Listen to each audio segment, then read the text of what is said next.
Nee, du bist selbst auch gefahren am Anfang, doch? Ganz am Anfang, ja, aber das war vor dem Krieg. Und ja, das war frustrierend, weil wir fahren plötzlich los und auf der geraden Strecke knallten die Porsche an uns vorbei und dann in den Kurven sagt mir der Martin, guck mal, wegen den beiden Porsche müssen wir jetzt bremsen. Ihr dürft klatschen. Top Speed is powered by Voogtman und Herold, Metalorum, SML Car Group, Hans-Peter Porsche Traumwerk, Löhlein Classics und die Württembergische. Ihr Fels in der Brandung.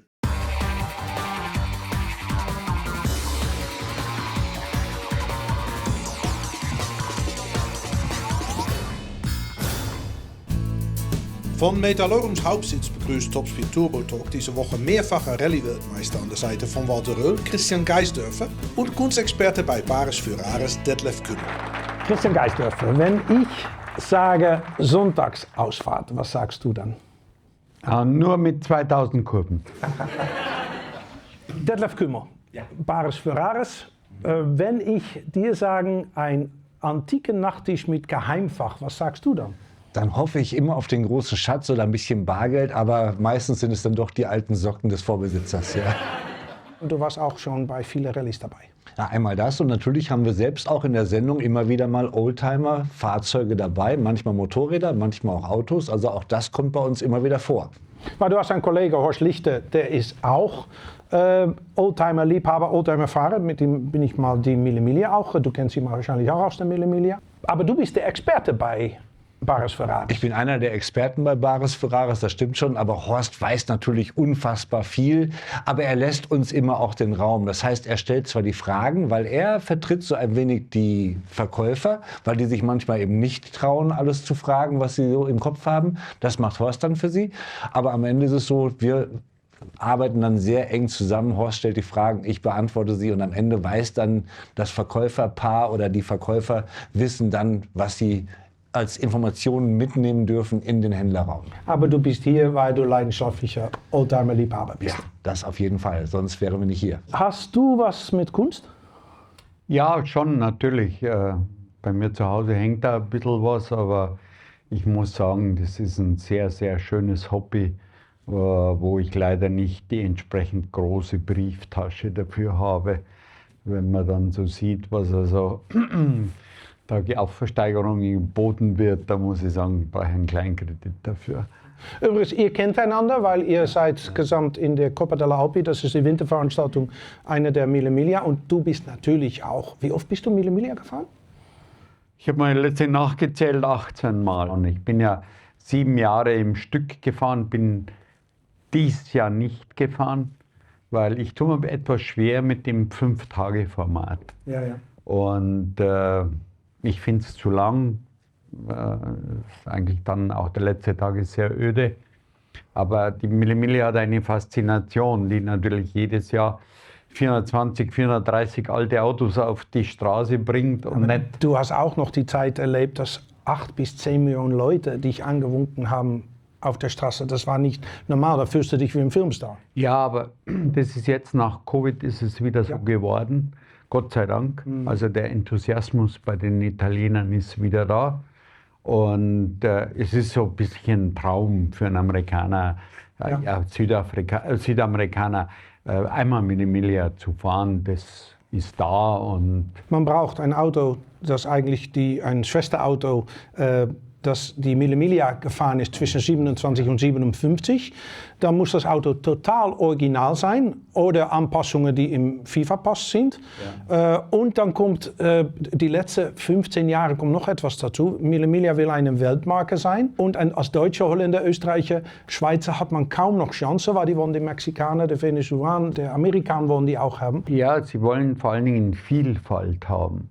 Weil es gibt ja viele, die glauben, wenn sie sich so einen 300 SL Flügeltürer kaufen, sind sie automatisch mit dabei. Und genau das Gegenteil ist der Fall. Ja, also wenn sich der Renault Dauphine Baujahr 51 kaufen würde, hätte eine größere Chance dabei zu sein wie mit dem Flügeltürer. Aber Mille Miglia ist für wenige, weil es sehr teuer ist und es gibt eine Warteliste. Aber zum Beispiel in Deutschland, Österreich, Schweiz werden 2000 Veranstaltungen im Jahr. Wir haben hier heute Karl-Heinz Schott von der Franken Classic. Die Franken Classic ist eine super Rallye, AVD Histertour ist eine super Rallye. Emmentaler Herbstklassik, die ist dann in Südtirol, aber ist deutsch orientiert. Finde ich, dann hat man genauso viel Spaß als zum Beispiel eine italienische Rallye, die meiste kostet 3-mal so viel. Mille hat natürlich einen großen Namen. Wir haben nichts Vergleichbares entgegenzusetzen, weil wir halt leider auch keine Veranstaltung haben, die so eine große Tradition aufbauen konnte. Und es gibt die Tour Auto in Frankreich noch, wo es ähnlich ist. Aber dann tue ich mir schon schwer, einen großen Namen als Rallye reinzubringen. Und da müssen wir noch ein bisschen dran arbeiten. Du warst vor 2 Jahren eigentlich noch ein Greenhorn. Wie siehst du das als Neuling? Ja, für mich ist es tatsächlich immer jedes Mal ein großes Erlebnis, weil mir geht es ja gar nicht darum, wie viele Leute mir zuschauen. Ich bin vielleicht sogar froh, wenn mir keiner zuschaut. Aber tatsächlich merkt man aber, dass diese Einheit unheimlich groß ist. Und das habe ich festgestellt, gerade so bei diesen deutschen Treffen, die hier sind, da ist man ganz schnell in dem Gefühl, dass man so eine Mannschaft bildet. Das heißt also, alle fahren zwar gegeneinander, aber irgendwie beglückwünscht man sich immer wieder, wenn doch alle angekommen sind. Und man merkt schon bei solchen großen Veranstaltungen wie die Mille Miglia, dass da wahrscheinlich auch ein gewisser Konkurrenzkampf auch stattfindet. Und das habe ich jetzt Gott sei Dank nicht erleben müssen.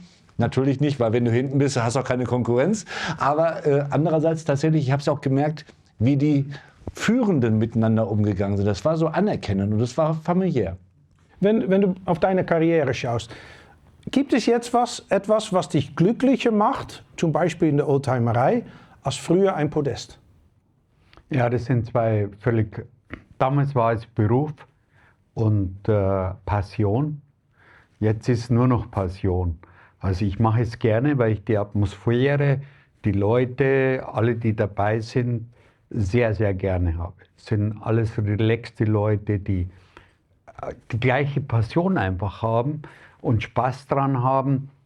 Das sind ja Kulturgüter. Aber als zu du bewegen. Aus dem Hochleistungssport, dann hast du langsam angefangen, auch Rallyes, große Preis von gar nichts zu fahren. Gab es dann noch der Christian, der am Anfang der Ehrgeiz noch hatte, der eigentlich ganz falsch lag? Früher bin ich von A nach B so schnell wie möglich gefahren worden, weil ich bin ja nur daneben gesessen. Nee, du bist selbst auch gefahren am Anfang, doch? Ganz am Anfang, ja, aber das war vor dem Krieg. Und bei den Oldtimer-Rallyes habe ich nie Ehrgeiz entwickelt. Also es ist ganz phänomenal. Ich genieße es einfach so, mit so einem alten Auto in unheimlich schöner Gegend unterwegs zu sein. Ich habe auch schon des Öfteren gesagt, für mich ist Oldtimerfahren eine neue Art der Heimatkunde. Also ich war überall auf der Welt unterwegs, ich kenne aber Deutschland nur sehr begrenzt. Und mit den Oldtimer-Rallyes komme ich in Gegenden, wo ich normal nicht hinkomme. Weil man fährt auf der Autobahn so, ja. Aber jetzt kommst du auf einmal ins Erzgebirge, kommst in Westerwald, ganz egal wo, und siehst die Welt mit ganz anderen Augen. Und auch die Schönheit von Deutschland ist etwas, was wir uns eigentlich gar nicht mehr so bewusst sind. Jeder steigt im Flieger, fliegt in die Türkei oder nach Ägypten, weil halt da das Wetter besser ist. Aber also, uns geht ein bisschen so, das finde ich eigentlich auf der einen Seite sehr schade, umso mehr genieße ich es, wenn man mit so Oldtimer-Rallyes eben wieder in solche Gegenden kommt und einfach mal ein ganz anderes Auge für Deutschland wieder kriegt. Bares Ferraris, was ist das Verrückteste, was dir jemals angeboten wurde und das du dann nicht gekauft hast? Ich darf ja bei Bares Ferraris sowieso nichts kaufen, also kann ich tatsächlich nur darüber reden, was ich bewerten durfte. Und ich hatte mal eine Innovation, die uns allen jeden Tag begegnet, wo aber erstmal darüber nachgedacht werden musste, was soll das überhaupt hier? Es kam ein Spiegel, da dran war eine Halterung und dann hast du gemerkt, da ist noch ein Kerzenhalter und dann hing da die Möglichkeit einer Toilettenrolle dran. Da denkt jeder, okay, das ist eine Toilettenrolle, warum auch nicht? Wenn man aber mal in Ruhe drüber nachdenkt, das war so aus der Jugendstilzeit, und wenn man dann nämlich wirklich mal weiterdenkt, wie lange gibt es das überhaupt? Und vor 1900 gab es in Deutschland überhaupt kein Toilettenpapier. Das gab es noch nicht, das wurde erst von Hakle gefertigt. In Holland hatten wir das schon. Ja, ihr hattet ja, das nennt man Laub. was du meinst, ja. Nein, also tatsächlich, das war eine Innovation, die irgendwo in den 1910er Jahren erfunden worden ist. Also etwas früher hatten es die Briten, die Engländer hatten das schon im späten 19. Jahrhundert. Und da muss man erstmal drüber nachdenken, dass es zwar was Uraltes für uns ist, aber damals war das die Weltneuheit für uns, weil alle anderen kannten das nur, dass man eigentlich mit der Zeitung unterm Arm irgendwo hinging. Und das in 1972. Ja. Und dann musst du natürlich drüber nachdenken, wozu brauchst du die Kerze und so weiter. Warum? Ja. Weil die noch keinen Strom hatten. Deshalb brauchten die eine Kerze, um in den Flur zu kommen. Ja. Weil wo waren die Toiletten? Die waren ja nicht im Haus, die waren ja im Treppengang. Und wenn du dann merkst plötzlich, du hast einen alten Spiegel vor dir und der wird, wenn man länger drüber nachdenkt, immer kurioser. Sowas mag ich gerne. Ich habe so Highlights da. Ich war einmal, dass du das sagst, auf einmal kommt mir in den Sinn, wir waren in einer Rallye in Mongolei. Ja. Und da gibt es keine Hotels. Und da schläfst du in Orten, schläfst du bei Leuten zu Hause. Das hast du auch erlebt. Und ich hatte das Glück, dass ich bei einer der vornehmsten Menschen des Ortes, und der war der Einzige, der ein Klo hat. Aber wir haben da mit 5 Leuten geschlafen. Wir mussten mit ins Garten und der Mann hat dann mit Hand und Füßen hat er gezeigt, das ist mein Klo. Und wir mussten alle reinschauen. Vergesse ich nie wieder. So muss ich mir das ungefähr vorstellen bei deiner Geschichte. Das war eine Sensation. Alle anderen hatten, wenn sie Glück hatten, ein Plumpsklo. Also deshalb, man denkt über viele Dinge einfach gar nicht mehr nach, was wir so als völlig normal ansehen. Aber viele Dinge sind gar nicht lange her, wenn man in Ruhe drüber nachdenkt. Wann war das letzte Mal, Christian, dass du etwas gemacht hast, was du gar nicht geplant hast, einfach, dass du Bock darauf hattest? Weil du bist ein überlegener Mensch, du denkst viel über Sachen nach. Aber wie spontan bist du und was war das Letzte, was du so spontan gemacht hast und so später gesagt hast, das hat gar keinen Sinn gemacht, habe ich ja Spaß gehabt. Ja. Du bist hier. Ja, verrückter geht ja nicht. Ne? Ich muss sagen, du hast schon recht, das ist wirklich verrückt. Aber ich bin ein sehr natürlich geplanter und funktionierender Mensch, aber ich mache auch gerne Dinge, die spontan kommen. Und ich muss zum Beispiel sagen, wir waren jetzt am Wochenende, war ich mit dem Walter auf der Messe in Luxemburg und da ist es schön, wenn du so eine Abendveranstaltung hast und dann zeigen die auf einmal Videos, die ich vorher aus unserer eigenen Historie her noch nie gesehen hatte. Schön. Und das sind Dinge, wo ich einen großen Überraschungseffekt habe. Und der Walter hat gesagt, ich muss das kriegen, die müssen mir das auf Stick ziehen, ich muss mir das nochmal anschauen. Mhm. Und das sind Dinge, die einfach das Leben schön machen und lebenswert. Der Name ist schon gefallen, Walter Röll. Gibt es in der Kunst übrigens ein Walter Röll, dass man sagt, der ist so da oben? Ja gut, ich glaube, da gibt es immer wieder welche, die sich auch eine ganze Weile halten. Gut, in der Kunst gibt es natürlich Namen, die auf der ganzen Welt bekannt sind, ob wir jetzt über Picasso reden wollen oder was auch immer. Und es kommt immer wieder ein ganz neuer raus. Und das sind ganz oft, so ähnlich wie Walter Röll, auch sogar die bescheidenen Menschen. Ich sage jetzt nur Gerhard Richter. Also nicht nur ein deutscher bekannter Künstler, sondern wirklich der Künstler, der gerade unter den ersten zählt. Man sagt, der teuerste Künstler der Welt. Und wenn man ihn selbst fragt, gefällt ihm das gar nicht. Er sagt, dass die Leute das kaufen für diese Gelder, findet er verrückt und unangemessen. Und genau das finde ich, sowas schätze ich sehr, wenn eben nicht jemand sich aufbläst und sagt, ich bin wunderbar und ich kann alles, sondern derjenige, der wirklich was kann, setzt sich oftmals in die zweite Reihe und lässt die anderen erstmal reden. Was ist mit Polke? Sigmar Polke, ja. Auch ein bekannter Künstler, der auch ein bisschen lauter war. Also da hat man schon das eine oder andere darüber gehört, also weil er sich in Gruppen bewegt hat. Und ich glaube aber trotzdem, man will die Kunst von ihm haben. Sie ist sehr bekannt. Man findet auch immer wieder so Dinge, die auch ein Rennfahrer mag, weil es einfach mit diesem Thema auch zu tun hat. Und diese Pop-Art-Kunst und Ähnliches mag man einfach. Also es gibt so Namen, die gehen einfach nicht unter. Wir haben öfter darüber geredet, wenn man über Rennfahrer spricht und man spricht zum Beispiel über Rennstrecke-Rennfahrer, der ist der Bessere, der ist der Bessere. So oft kriegen wir Reaktionen von Leuten, die sagen, na, es gibt nur einen Rennfahrer. Der ist auch besser als all diese Rundstrecke-Leute, die jede Kurve ist das Gleiche. Das ist natürlich nicht so, aber das denkt man dann. Aber dir kann ich fragen, wie gut war Walter Röll eigentlich? Weil du kannst das Beste beurteilen, weil du hast jahrelang saßt du neben ihm und du weißt genau, das ist der Grund, warum er so gut war. Ja, da bin ich natürlich ein bisschen befangen, weil ich bin mit ihm 11 Jahre gefahren. Und ich muss halt sagen, ich kenne ihn jetzt seit 50 Jahren. Er ist für mich der kompletteste Fahrer, den man sich vorstellen kann, weil er kann alles. Er kann Asphalt fahren, er kann Schnee, er kann Schotter fahren und er ist überall Spitze gewesen.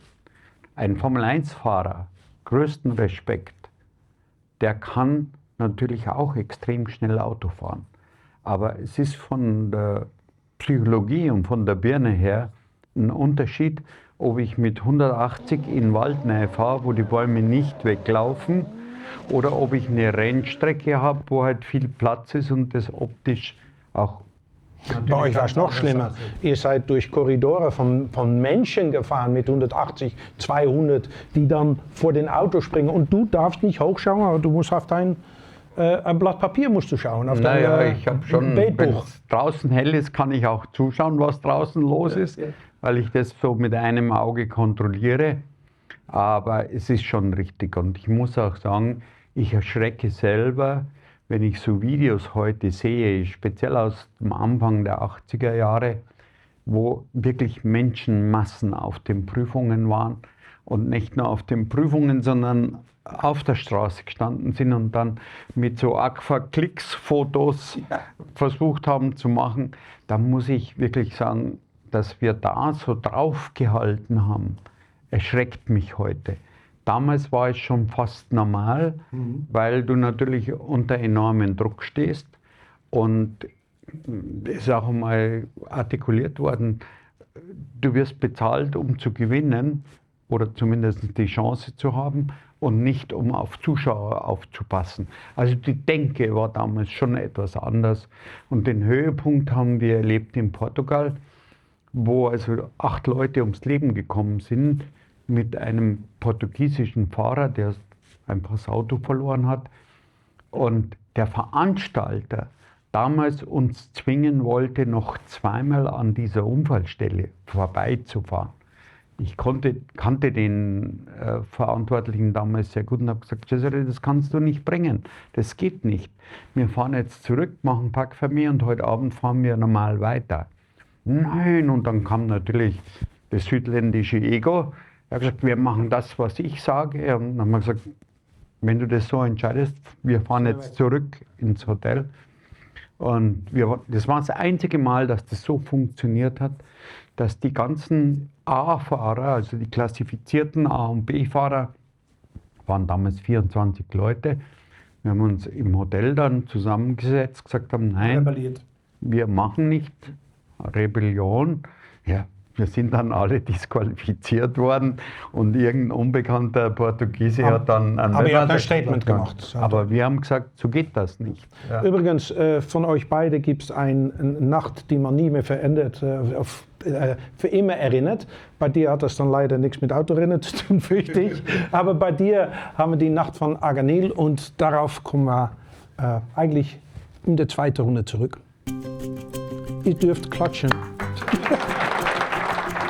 In der Pause führt mich unser Gastgeber Tino Leukart in einen ruhigen Bereich des nagelneuen Gebäudes, wo wir über das Besondere und Faszinierende hinter seinem Geschäftsmodell sprechen. Tino, vielen Dank, dass du unser Gastgeber bist in eurem neuen Hauptsitz von Metallorum. Ihr beschäftigt euch mit Edelmetalle. Erzähl. Ja, ist ganz einfach, finde ich. Edelmetalle sind seit Jahrtausenden anerkannt als das eigentliche Geld. Und wir beschäftigen uns jetzt seit 2017 mit den verschiedensten Möglichkeiten für dich, für mich, für jedermann, wie man sinnvoll in Edelmetalle investiert. Da gibt es ganz viele Möglichkeiten. Und aus meiner Sicht haben wir ganz viele davon hier in diesem neuen Gebäude vereint und versuchen, das an eine große Bevölkerungsschicht heranzubringen. Ja, weil ich habe immer meine Finger weggelassen, weil ich immer die Gedanke hatte, Gold, Silber, Edelmetalle, das ist nur für die Leute mit unglaublich viel Geld. Du hast doch unglaublich viel Geld. Ich verdiene es, aber ich bekomme es nicht. Das ist ein Ja, Unterschied. das ist aber wirklich ein Trugschluss, weil man kann schon mit relativ kleinen Beträgen auch sinnvoll in Edelmetalle investieren. Man glaubt immer nur, dass klein bedeutet teuer, weil die Aufschläge größer sind. Aber es gibt ganz, ganz viele verschiedene, auch sinnvolle Möglichkeiten, schon mit kleinen Beträgen zu investieren, was vor allem für junge Menschen und auch für Kinder sinnvoll sein kann. Weil seit wir uns kennen, habe ich da mehr darüber gelesen, bin ich mehr daran interessiert. Und habe ich auch gesehen, dass der Preis zum Beispiel von Gold und Silber ist in die Höhe gegangen. Und damit beschäftigt ihr euch den ganzen Tag, ganze Woche. Also ich schon, ich versuche es wenigstens. Ja. Siehst du, hättest du gleich am Anfang angefangen, hättest du jetzt viel Gewinn gemacht schon. Aber das ist nicht der Sinn der Sache, weil Edelmetalle sind Auf Dauer ist auf das Dauer, genau, und weil sehr stark. Der Preis ist nicht ausschlaggebend, der Wert. Ja. Also man versucht ja mit Edelmetallen die Inflation auszugleichen. Und je höher die Inflation, je höher die Unsicherheiten in der Welt, umso höher ist der Preis. Ja, ja. Also ein hoher Goldpreis Sehr stabil. steigt, Ja. weist auf unsichere Zeiten hin. ja. Die haben wir, also sollte man in Edelmetalle investieren. Und was ihr da macht, darüber reden wir später weiter.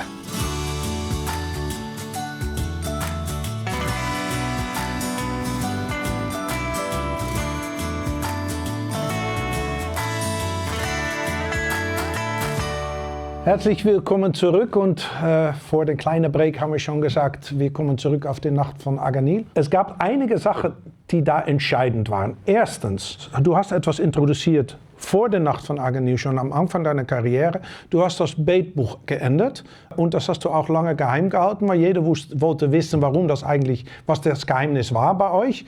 Und jetzt kannst du es in Ruhe verraten, oder? Ja, nachdem ich nicht mehr aktiv bin und inzwischen auch kopiert worden bin, kann ich es auch gerne verraten.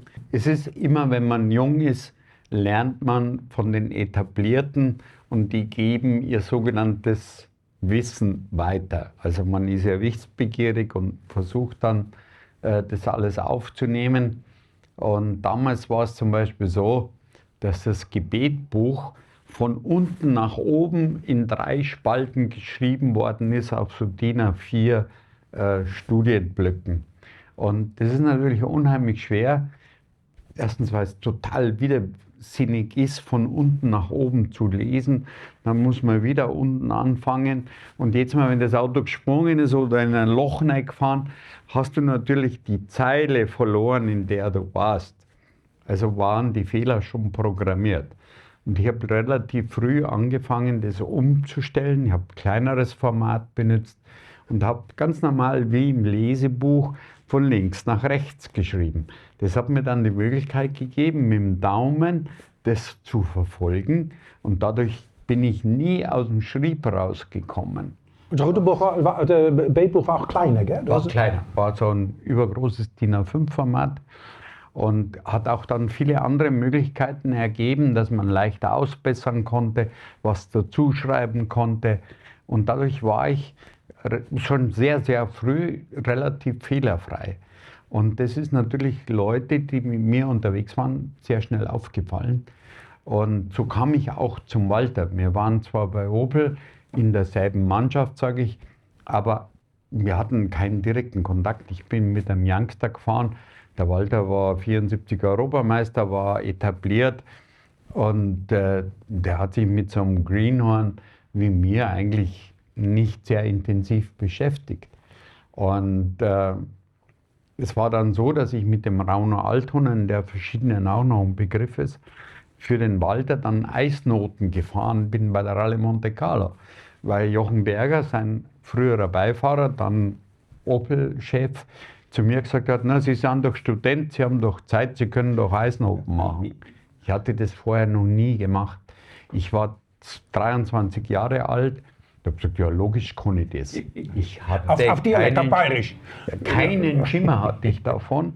Und ja, der Rauno Althonen, der kann das, der erklärt Ihnen das dann schon. Ich habe mich dann wiedergefunden in einem Trainingskadett mit Rauno am Steuer.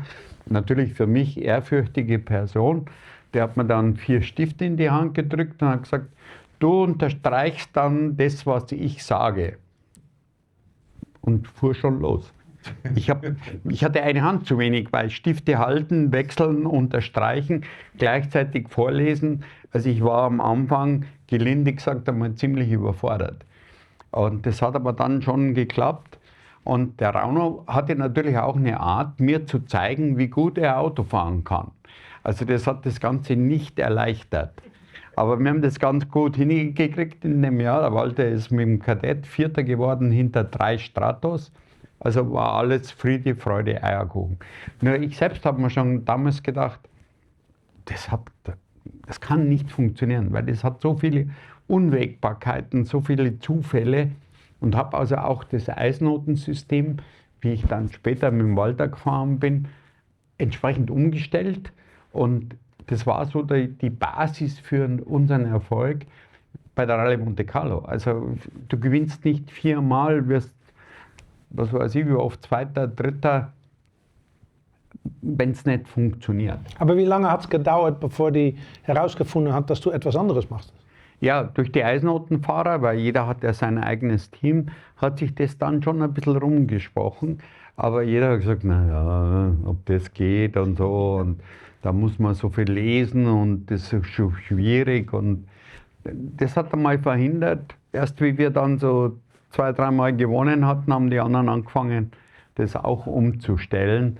Denn es war halt einfach das sicherere System. Das ist der Vorteil mit Christian Geisdorfer. Du schmeißt 25 Cent rein und kriegst für 4 Euro zurück. Jetzt gehen wir zu dir, weil du bist mittlerweile auch Rennfahrer, weil du hast deine erste Rennstrecke auch hinter dir. Ja, ich habe meine ersten Rennstrecken hinter mir. Wir haben die Histo-Tour gefahren, wir beide. Das war für mich natürlich ein ganz großes Erlebnis, weil wir haben beide uns die Rennstrecken geteilt. Also 2 Strecken hast du gefahren, damit du mich mal so ein bisschen einweisen kannst. Und ich habe dann versucht, etwas nachzumachen. Und ich fand es sehr frustrierend, weil mein Auto war bei mir einfach immer langsamer, grundsätzlich. Ist schon repariert jetzt? Ja, es ist alles repariert. Aber tatsächlich, es ist schon faszinierend, wenn man dann einen professionellen Fahrer mal am Steuer sieht und beobachten darf, was da plötzlich aus so einem alten kleinen Volvo rauskommt. Das weiß ich noch, dass du gesagt hast, ich hätte nie geglaubt, dass mein Auto das kann. Ja, das war frustrierend, weil wir fahren plötzlich los und auf der geraden Strecke knallten die Porsche an uns vorbei und dann in den Kurven sagt mir der Martin, guck mal, wegen den beiden Porsche müssen wir jetzt bremsen. Das war einfach ganz klar, weil in den Kurven hast du einfach alles niedergefahren, was da vor uns war, weil die anderen hatten einen Porsche, nur die konnten nicht fahren. Ne? So. Und du warst es nicht, gell? Das war ein großer Unterschied. Hinterher wusste ich dann wieder, wie es funktioniert, weil ich hatte einen Volvo und ich konnte auch nicht fahren. Also diese Mischung hat auch funktioniert. Ich war ganz viel da hinten alleine. Da hast du mir dann noch ein paar Tipps gegeben. Also es war schon wirklich ein Erlebnis. Also es geht nicht nur um das Werkzeug, sondern auch um den Fahrer. Hast du übrigens die Rallye-Welt verfolgt, als du jünger warst? Weil du warst jetzt immer autoaffin. Ja, ich habe sie schon ein bisschen verfolgt. Allerdings muss ich sagen, habe ich nur wie der Junge mit der Trommel in der Hand das Ganze verfolgt, weil 74 war Walter Röhrl ganz weit vorne, zum Beispiel in dieser Zeit. Ja, da war ich gerade mal 6. Ne? Das heißt, dann hast du zwar mit den Autos gespielt. Also ich habe die Autos geschoben, die ihr gefahren seid. Also es war schon eine andere Zeit. Allerdings muss ich dabei sagen, für mich sind die Autos Oldtimer, die für euch damals Neuwagen waren. Also von daher habe ich doch einen schönen Vorteil. Ich mag die Sachen, die ihr habt. Kennst du die Nacht von Arganil? Ich habe davon nur gehört und tatsächlich möchte ich gerne mal die Geschichte jemand neben dir, hören, der ja. kann alles darüber erzählen, weil was war genau das Entscheidende in dieser Nacht, wo ihr eigentlich, ihre war mit 4 Minuten 20, glaube ich? Es waren 4 Minuten 50. Ja. Also Lichtjahre, ja. Das ist eine Geschichte, die hat in der Rallye-Welt und nicht nur da wirklich Historie geschrieben. 1980, Kampf um die Weltmeisterschaft. Portugal ist der 3. Lauf damals immer gewesen im Saisonkalender. Und Portugal hat traditionell sehr schlechtes Wetter. Ist aufgebaut auf sehr schlechten Schotter. Die Prüfungen ist sehr lange. Also damals war eine Rallye Portugal 2800 Kilometer, davon etwa 900 Kilometer Sonderprüfung. Das heißt abgesperrte Strecke gegen die Uhr. Das ist viel für so ein Auto damals, denn die Autos waren technisch noch sehr bescheiden damals. Also wenn Sie altes Auto von damals nehmen und ein modernes Rallye-Auto, der krasseste Unterschied ist, wir hatten 12 cm Federweg, ein Auto von heute hat 35. Das heißt, das ist wie eine Motocross-Maschine, mit der können Sie überall durch und drüber fahren. Es wird das Auto nicht beschädigen. Und Sie können es jetzt noch unterwegs noch einstellen. Einstellen auch noch. Also da hat sich sehr, sehr viel getan in der Technik. Wir mussten damals noch auf die Autos aufpassen, um also wirklich ans Ziel zu kommen. Und eine der Schlüsselstellen in der Rallye Portugal nach etwa 2/3 der Rallye war eine Dreierprüfungskombination, wo die Kernprüfung Arganil war. Arganil sind 48 Kilometer Schotterprüfung an einem Berghang entlang durch den Wald, der dann dazwischen drin ein paar Mal abgebrannt ist. Aber da stauen sich vom Atlantik die Wolken und es hat also immer nicht direkt Nebel, aber die Wolken, speziell nachts, haben eine hohe Dichte und es ist wie Nebel. Man fährt im dunklen Wald, ohne Mond damals immer, war das um die Zeit. Und es war immer eine Schlüsselprüfung für den Gewinn der Rallye und man hat sich entsprechend darauf präpariert. Das heißt, wir hatten auch einen besonderen Aufschrieb, dass wir lange Distanzen unterteilt haben in Dinge, die man aus dem Auto noch gesehen hat, sodass man sich entlang handeln konnte und sicher war, wie man das also abarbeitet. Im Gegensatz zu denen, die dann versucht haben, mit so einem Wegstreckenzähler, das ist der sogenannte Halder, der damals in den Autos drin war, versucht haben, da die Distanzen genau zu messen. Und ich sage Ihnen eins, Sie können 100% darauf wetten, dass den Punkt, wo Sie das Ding ziehen mussten, um die richtige Distanz zu haben, versäumt haben. Also hat es am Ende nie gestimmt und entsprechende Ausritte waren dann also die Folge. Also haben wir den Aufschrieb entsprechend gemacht und waren also auch gut trainiert. Das war das 3. Jahr, dass wir zusammen gefahren sind. Und ich habe dann noch was Zusätzliches gemacht, weil, um die ganze Geschichte zu erzählen, war es so, dass uns unser eigenes Serviceauto vor diesen entscheidenden Prüfungen auf der Verbindungsetappe gerammt hat. Weil es war Folgendes passiert auf der Prüfung vorher. Unser Teamkollege Marco Allen hat also am Funk Mordsgezeter gemacht, dass er sein Auto nicht mehr lief und der Ding und der. Auf jeden Fall sind dann die Mechaniker, wir hatten sogenannte Notservicefahrzeuge, die sind also in so einen Kombi gesprungen und sind der Strecke entgegengefahren. Jetzt waren die Portugiesen natürlich total enthusiastische Zuschauer, alles zugeparkt, enge Straßen und die sind also entgegen der Strecke gefahren und wir sind bei strömendem Regen bergab gekommen, waren natürlich auch nicht ganz langsam, aber der Walter hat schon gesehen, da kommt der Licht entgegen und ist also so ganz rechts hin, was also ging.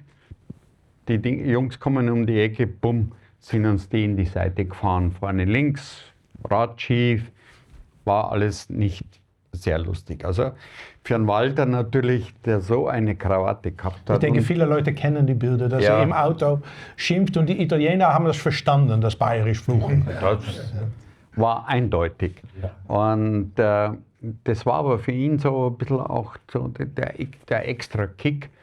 Und ich bin dann hergegangen und mir war also klar, wir waren damals zweites Auto auf der Strecke, das heißt vor uns ist gefahren der Guy Fréclin mit Jean Todt, Name sagt was, später Ferrari-Leiter, FIA-Präsident. Und der ist also 2 Minuten vor uns gestartet. Wir sind dann gestartet und ich hatte am Service mir von einem Mechaniker Zigarettenschachtel geben lassen, habe das Staniolpapier raus, habe so lange Schnipsel gemacht und habe die zwischen Sicherung und Gehäuse gesteckt, weil mir klar war, wenn wir einen aufholen, muss ich hinten Schlusslicht und Bremslicht eliminieren, weil sonst kann uns der ganz leicht nachfahren. Also das wäre kein Vorteil. Die Strafe ist verjährt übrigens jetzt.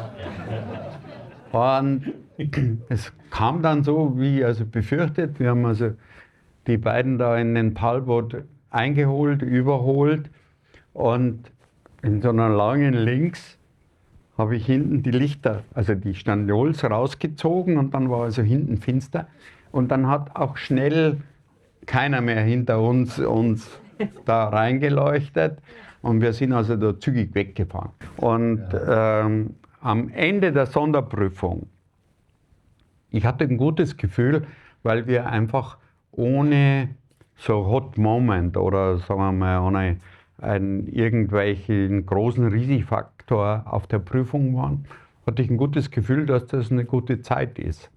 Dass daraus dann 4 Minuten 50 werden gegenüber einem Björn Waldegard, der Weltmeister war, auch kein Nasenbohrer ist, auf dem Mercedes werden würden, habe ich mir nicht gedacht.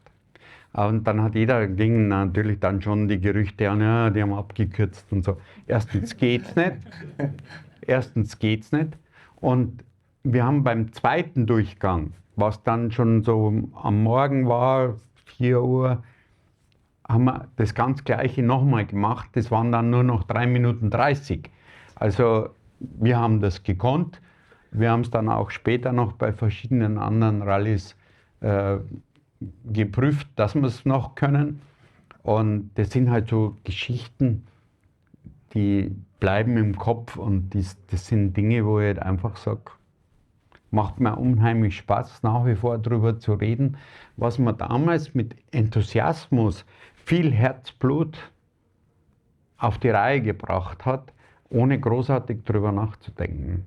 Und das sind so intuitive Sachen, die wir natürlich, ich bin mit dem Walter 11 Jahre gefahren, wir haben mehrere solche Sachen gehabt. Wir haben Rallye Monte Carlo, die berühmte Salzstreuaktion, wo sie uns dann auch ein bisschen veräppelt haben in den einen Film, wo ich halt sage, wir haben das Reglement gelebt. Ich kannte jeden Buchstaben. Und wie mir das mit Monte Carlo eingefallen ist und ich unseren Organisationsleiter angerufen habe vom ersten Training, habe ich gesagt, Franco, wir müssen da was machen, weil sonst sind wir verloren. Und dann habe ich ihm das erklärt und hat er gesagt, so, muss ich erst klären, ob das Reglement erlaubt.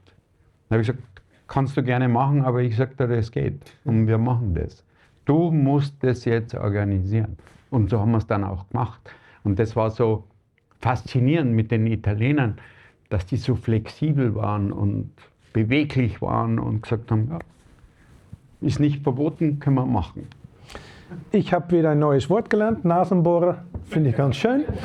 Und wir liegen jetzt bei 12,50 € schon bei dir für diese 25 Cent. Wir gehen in die dritte Runde und in der dritten Runde reden wir über Fans, über Beliebtheit, weil da habt ihr beide damit zu tun. Bis gleich. Nach dem ersten Gespräch in der Pause zeigt Tino Leukert jetzt, welche Aufgabe sein Unternehmen im Bereich der Edelmetalle übernimmt. Vorher hast du uns erzählt, was Edelmetalle beinhalten. Du könntest Stunden darüber reden, aber das war eine ganz kurze Version. Aber was macht ihr dann genau damit?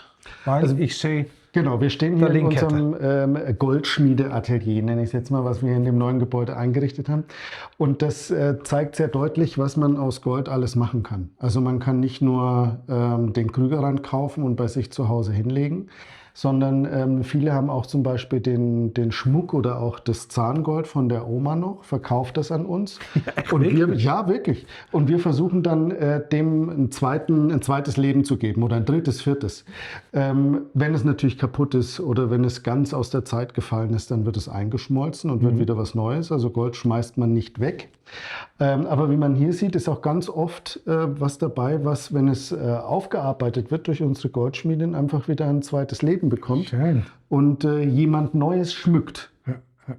Übrigens, du hast gesagt Krügerrand. Ja. Was ist so besonders an der Krügerrand? Der Krügerrand ist einfach die älteste Anlagegoldmünze der Welt. Und jeder kennt es. Also ich schon als Kind, als mein Vater zu mir gesagt hat, er hat eine Goldmünze gekauft, war klar. Weil die Krügerrand ist eine Münze. Genau, das ist eine Goldmünze. Und die hat ihr Erscheinungsbild seit den 60er Jahren nicht verändert. Ja. Und du siehst es ja überall bei uns im Gebäude. Das ist so ein bisschen unser Aushängeschild. Und man kann, das ist ein Teil des Geschäfts, wahrscheinlich die Basis, damit hat es angefangen, aber du hast das eine Idee, dass man pro Monat zum Beispiel sparen kann, dass man einen Vertrag mit euch abschließen kann, man monatlich Geld einlegt und das dann an Edelmetalle, aber das muss nicht unbedingt Gold sein. Erklär, wie das und warum das interessant ist auch für den Zuschauer, der sagt, ja, aber ich habe einen normalen Job und ich habe nicht 10.000 Euro liegen, die ich einmal sage, das gebe ich euch, ich will Gold zurück. Also wir versuchen, die gesamte Wertschöpfungskette des Goldes in irgendeiner Form abzubilden. Da gehört natürlich das dazu, dass das Ende des Lebens von Gold in dem Fall. Aber das Kerngeschäft ist natürlich das Anlagegold. Und das gibt es in verschiedenen Formen, wie den Krügerrand zum Beispiel. Aber viele sagen bei dem gestiegenen Goldpreis, das will ich eigentlich nicht zu Hause haben und ich will das regelmäßig machen und ich will mich überhaupt nicht drum kümmern müssen. Ja, aber stell dir vor, ich sage, okay, ich will 200 Euro oder 50 Euro. Ab wann, ab wie viel kann man sparen bei euch? Das ab 25 Ja, ab 25 Euro. Da will ich jeden Monat, kauft man dann zum Beispiel ein halbe Gramm oder ein Gramm ein? Oder wie? Das wäre wiederum schlecht, weil nämlich je kleiner, desto teurer. Also haben wir ein System mitentwickelt, wo du einen Bruchteil eines großen Barrens kaufst. Das bedeutet, egal ob du nur 20 Euro oder 10.000 Euro investierst. Das investiert in ein... Und der Preis ist der gleiche. Also der Preis für dich als 25-Euro-Sparer ist genauso attraktiv, wie wenn du jetzt ein Kilo kaufst. Und das macht das System so attraktiv. Wenn man mehr darüber wissen will, geht man nach metallorum.de.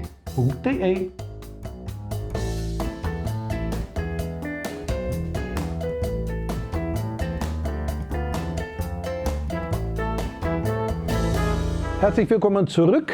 Und in der dritten Runde reden wir über Fans, über Beliebtheit. Weil Detlev, ich habe es mit dir erlebt, du bist unglaublich beliebt in Deutschland, Österreich, Schweiz, Italien, Südfrankreich und in Afrika.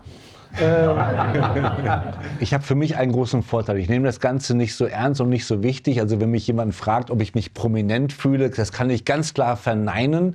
Also ich fühle mich nicht so. Das Einzige, was ich aber immer wieder erleben darf, dass Leute zu einem hinkommen, sie freuen sich. Bei der Coppa der Alpi hat es sich herumgesprochen durch die Social Medien. Und dann haben ja wirklich Leute in Liechtenstein auf uns gewartet und wollten Autogramme haben. Und da muss ich sagen, hätte mir vor 10 Jahren mal jemand gesagt, dass jemand in Liechtenstein auf mich wartet und will ein Autogramm. Und das war der Ministerpräsident, war es auch noch, gell? Ja, und es war schon großartig.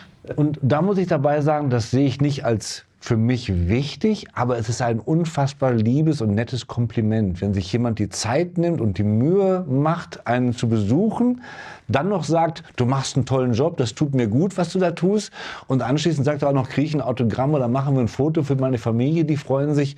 Ich finde, das ist ein tolles Kompliment. Welcher Handwerker möchte das nicht erleben? Bei dir kann ich mich vorstellen, dass man sich abfragt, wer sind am meist beliebt? Sind das die Autos oder sind das die Fahrer? Wie war das bei euch? Die Verteilung Autos oder Fahrer, Beifahrer?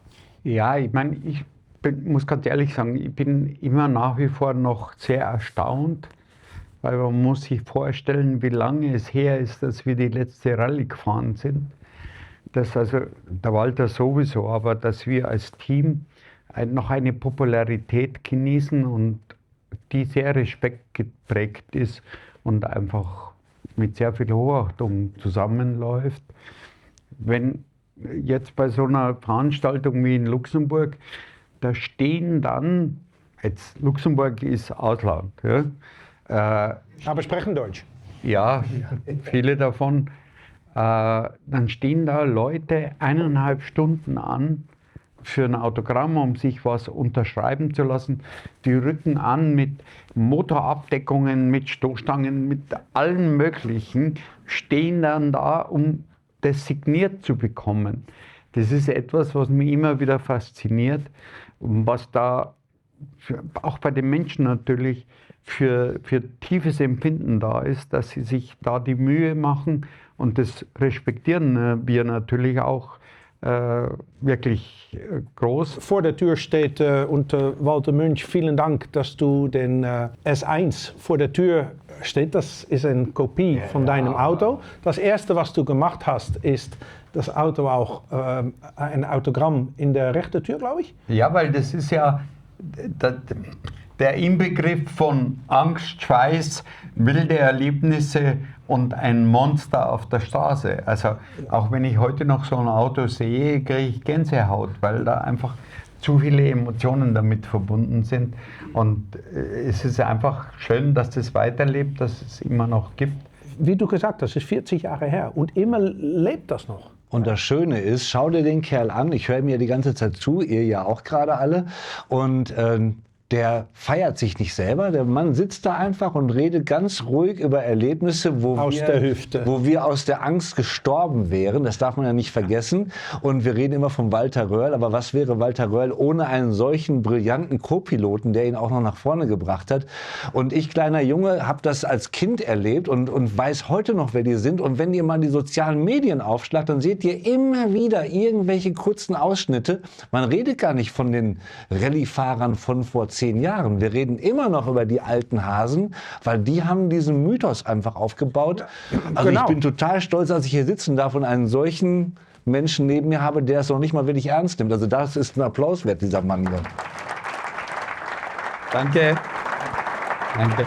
Ich glaube, wir von den Medien haben tatsächlich eine Herausforderung, dass die Generation, die alle jetzt, ich sag's wirklich nicht so schön, aber zwischen 70 und scheintot sind. Hast du recht. Ja, aber was kommt danach und wie gehen die mit der Presse um? Sagen wir zwischen 45 und 65, die reagieren kaum. Und mit euch auch alle, ich rufe euch an, ob das Poldi ist, ob das Stritzel ist, ob das Jochen war, Jochen Maas, der uns, Gott habe ihm selig, entfallen ist. Ihr seid immer da und ihr macht mit, weil so seid ihr aufgewachsen. Das ging damals noch. Und über euch kein Scheiß in den sozialen Medien. Das ist alles diese neue Generation. Wie siehst du das? Ja, ich muss sagen, gerade die sozialen Medien, das hat ja überhand genommen. Du kannst ja nirgends mehr hingehen, ohne dass einer mit dem Handy irgendwas macht. Und das verbreitet, also Privatsphäre in dem Sinne gibt es nicht mehr. Ist erledigt. Bei uns gab es noch Partys, Hollertrio und... Aber du warst nie bei Epstein, gell? Das hatten wir damals noch nicht nötig. Ja. Nein, aber damals durftest du noch Dinge sagen. Das heißt, du hast eine Meinung gehabt, du hast dich auch mal aufgeregt. Wenn im Sport was schiefgelaufen ist, dann durftest du über deine eigene Unfähigkeit und über die deiner Gegner unfassbar schimpfen. Und es war okay. Da wusste jeder, der regt sich gerade auf, weil das Adrenalin noch da ist. Heutzutage stehen die jungen Sportler da, sind voller Enthusiasmus und reden geschult. Und das finde ich manchmal sehr schade, weil wenn du doch Emotionen hast, dann hau sie doch mal raus. Und ich denke, wenn du das ehrlich machst, dann nimmt es ja auch keiner übel. Liebe Zuschauer, das war's, aber nicht bevor wir Tino Leukert und sein Team herzlich bedankt haben für wirklich die tolle Empfang und vielen Dank, dass ihr da wart. Vielen Dank. Das war wie immer ein Vergnügen. Danke dir. Das war Top Speed Turbo Talk. Bis zur nächsten Woche. Vielen Dank. Top Speed is powered by Voogtman und Herold, Metalorum, SML Car Group, Hans-Peter Porsche Traumwerk, Löhlein Classics und die Württembergische. Ihr Fels in der Brandung.